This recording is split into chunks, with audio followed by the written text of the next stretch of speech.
Hello and welcome back to day 10 of Bookmas, if everything is going according to plan, which it should be.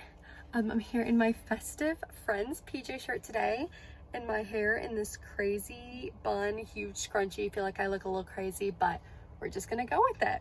Today I'm going to be talking about my most anticipated 2024 releases.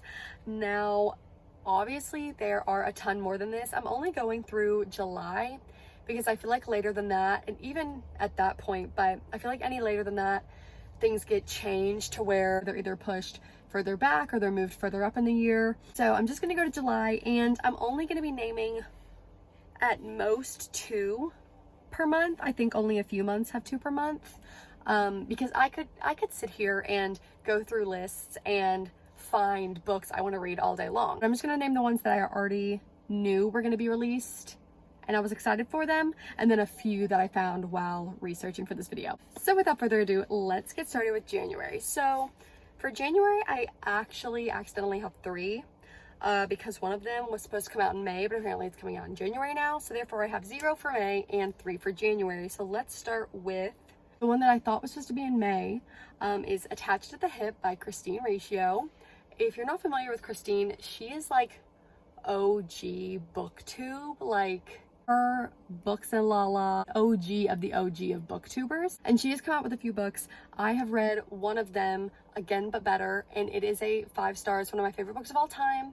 I love it so much. I started to read it, she loves it so much. Attached to the Hip is about this girl who I think pretty much she doesn't really know what she wants to do with her life, and so she goes onto this reality TV show, and it's like a blind dating, like speed dating show, but it's also like set on an island, and it's like this adventure kind of Amazing Race type show. But when she gets there, she realizes that her high school crush is on the show too, and she gets attached at the hip to him. Literally, they're tied together with ropes for like this competition. Sounds so good. I love reality TV, love any kind of like game competition show, and I love Christine Ratio, so this should be really good. The next one in January is The Breakup Tour by Emily Wiberly and Austin Sigmund Broca. Now, from my understanding, this is a married couple, a dating couple, an engaged couple. This is a couple who writes books together, and a book of theirs went really viral at one point, The Rough Draft.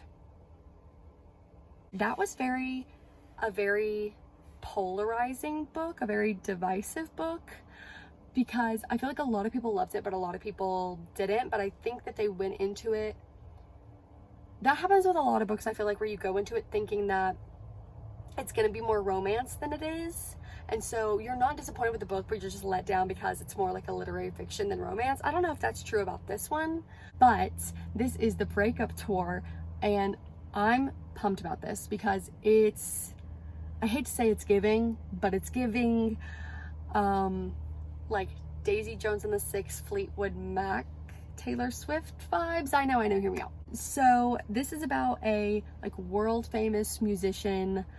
This girl, she has this breakup album that just goes super viral. Everybody loves it, and she has a song on there in specific that is like the standout song, and her ex-husband comes out and is like, this song's about me, like I'm the inspiration. And she's like, actually no, you're not. My serious ex-boyfriend from college is the inspiration.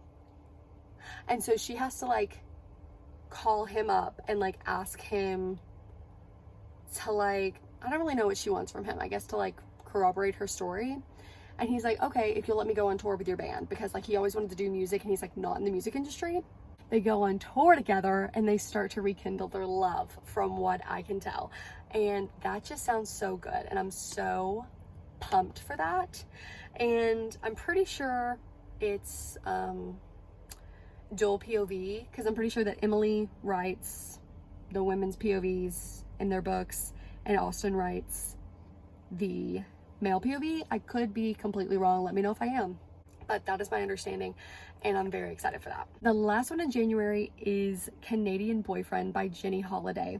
Now, if you've ever like heard someone say like in middle school, it's like, oh, you have a boyfriend? It's like, yeah, but you don't know him. He goes to another school.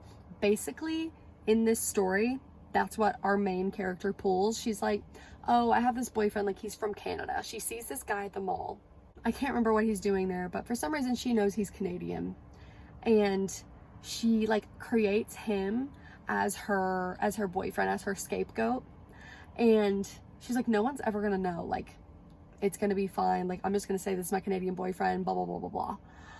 So she does that, and then years later, I think she owns or works at this children's ballet studio, or like at least a dance studio. And so she's doing that, and she's an ex-ballerina, so she's battling like mental health and disordered eating. She meets this widowed man. He's a single father of this little girl who's in her dance class, and they hit it off and they like become really good friends. It's the guy that was her Canadian boyfriend all this time, and she's like feeling really guilty about it because she like hasn't told him. So I'm really excited about that. He's a pro hockey player, by the way. I love hockey, okay? That just sounded so good to me. I've never heard of Jenny Holiday. I don't think I've read anything by her. It doesn't ring a bell, but I'm very excited for that. And yeah, I'm just gonna end every single book by saying I'm very excited for that, because these are the 2024 releases that I'm excited about. Next, for February, I haven't heard anything about this book until I was researching this video, and I found this. It's called Ready or Not by Cara Bastone. And this book describes itself as like surprise pregnancy trope, friends to lovers, found family, coming of age, and that just ticks absolutely all of my boxes. Now, I know some of you are running for the hills because you heard surprise pregnancy and people hate that, but this girl has like an uncharacteristic of her one night stand, and she ends up getting pregnant. She has kind of the relationship with this guy because he's like in the picture, but he's like having some like conflictions and stuff. And then she's on rocky ground with her like lifelong best friend. Well, her best friend's brother steps in, and he's like helping her through her pregnancy, and they start to kindle a little romance. Ugh, it just sounds so messy, and it reminds me of The People We Keep, which is one of my favorite books of all time. So I don't know, I've never heard anything about the author. I'm not sure if this is a debut or not, but it just sounds so messy and so good. Can you guess how I feel about it? Very excited. Next is March, and this is actually like one of my most anticipated reads. This is like top 3. I expect this to be a 5-star. It is Rebecca Searle's new book, Expiration Dates. If you don't know Rebecca Searle, she has written, I'm looking at a stack of her books up here. She's written One Italian Summer, In 5 Years, The Dinner List, and she's just everything. The Dinner List is one of my favorite books of all time. In 5 Years and One Italian Summer are both highly rated. I love her books so much. They're like, it's romance, but it's like literary fiction. Here's a huge lesson that you need, all tied up in this like super yummy prose she writes. Oh, I love her writing. Expiration Dates is about this girl who every time she gets in a relationship or like starts to date someone, she gets a piece of paper with how long the relationship's gonna last. So she like, if something's gonna last like 3 months, she knows like already off the bat that like, oh, this is not the one. Well, she goes on a blind date with this guy, and she gets a blank piece of paper. So she was like, okay, I guess it's never gonna end. Like, I guess he's the one. So she's like dealing with that. But then as far as the summary says, she has some other kind of secret that starts to wear on them. I don't know. I just know that it's gonna be amazing. I am ecstatic. Like there's no way I don't enjoy this book. There's no way. The premise, the magical realism, it being a Rebecca Searle book, I have to love it. And I hope I'm not hyping it up too much in my head, and I hope that I don't ruin it for myself. Next is April, and this has one of the other top 3 of my most anticipated releases, and it's Funny Story by Emily Henry. Now, just like every other book girly pretty much, Emily Henry is one of my auto-buy authors. She can do no wrong. I love every single one of her books that I've read, which is all of them. Funny Story is kind of like, It's like a roommates to fake dating to lovers. I think they're both trying to get revenge on their exes, and they become roommates, and then they become close friends, and then they're like using each other to make the people jealous. They like toe the line. You know how that goes. Anyway, I don't need to know the synopsis because I already know it's gonna be so highly rated just because it's Emily Henry. I hate to think that and like maybe ruin it for myself, but every single one of her books has hit. It's always gonna hit. Like, I don't think I could be disappointed. Something that is funny about this is the main character in Funny Stories named Daphne, and the main character in Expiration Dates by Rebecca Searle is named Daphne. So I guess it's just the year of Daphne for me. Other April one is Just for the Summer by Abby Jimenez. I have yet to read an Abby Jimenez book. I have one. I think I have The Friend Zone. The one that I don't even know what it's called. But I hear nothing but good things about Abby Jimenez, and I'm very excited. This is like a private island lake house summer fling to lovers. That is just all I needed to know. That's all I needed to know. I'm in. Anytime I hear anybody talk about any Abby Jimenez book, it's nothing but good things. Cute, fluffy, heartwarming. So I'm so excited for this one, and the cover is so cute. So next, skipping over May, going to June, is Daydream by Hannah Grace. Now, Hannah Grace is another where she can do no wrong. She is the author of Icebreaker and Wildfire, and this is the third in the series. I think that you can read all of these as standalones, but it makes more sense if you like read them as the series because it tells you more about the characters and you get their background throughout the other stories. So it's all of these guys on a hockey team, and the first one, Icebreaker, is very hockey oriented because he's a hockey player and she is a figure skater, and it takes place during the school year. And then Wildfire is over the summer. It's another one of the hockey teammates who had gotten into some trouble in Icebreaker.